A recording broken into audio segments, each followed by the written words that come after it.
Good afternoon, it's Dr. Gary again. Dr. Gary on the road, Healthcare Practice Sales LLC, where we are brokers of dental practices, where the senior doctor is retiring and the younger doctor is buying. It's myself as a dentist for 25 years. We've now been in business with our company, Healthcare Practice Sales LLC, for 11 years. It's myself, we have 2 CPA accountants, a marketing director, a copywriter, a graphic artist, then we have 3 marketing acquisition employees. We're always available to you 24/7, 363 days a year. We take off Christmas and Easter. We love what we do, and I think we'll be working for a very, very long time. We're now we're going around all over the country to have practices for sale.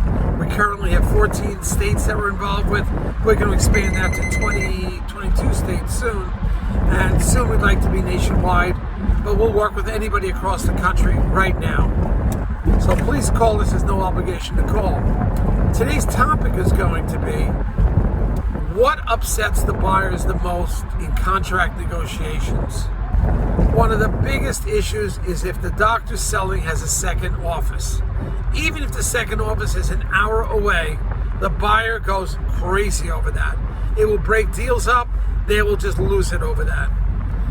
And if you're going to sell, it's something you have to understand you're going to encounter. Let's say your office, the second office is 50 miles away. It's not a threat. And of course, you're going to be signing a restrictive covenant anyway. That's going to be 10, 15, 20 miles. So you would think it's not a problem. It is a problem with the buyer. The buyer will always believe that the patients will drive up to 2 hours away to see their doctor. Generally, that doesn't happen, but it can happen. So this is one of the biggest fears that a buyer has. And that fear is he's going to lose all his patients, even though the other doctor has a practice over 50 miles away, over an hour away. That's just the way it is, and you've got to get accustomed to that.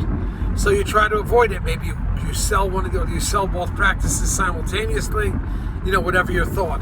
The buyer will always be suspicious if you have another practice and you're selling this one.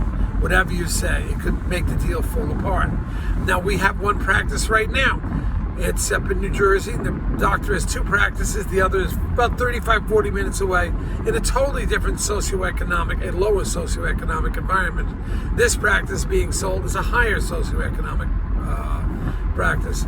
We had a great deal together, paying over market value for the real estate and over market for the practice because the buyer loved the area, loved the location, and the practice itself was only 3.5 years old.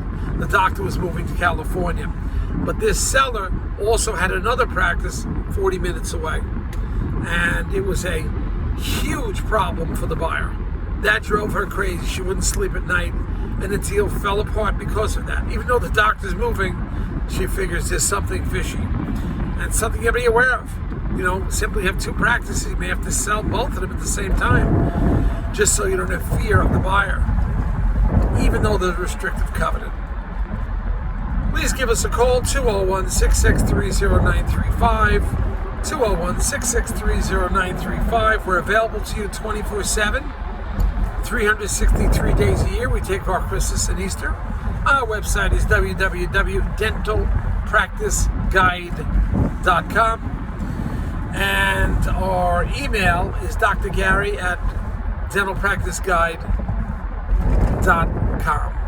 So call us anytime, we can chat. Thank you. Bye now.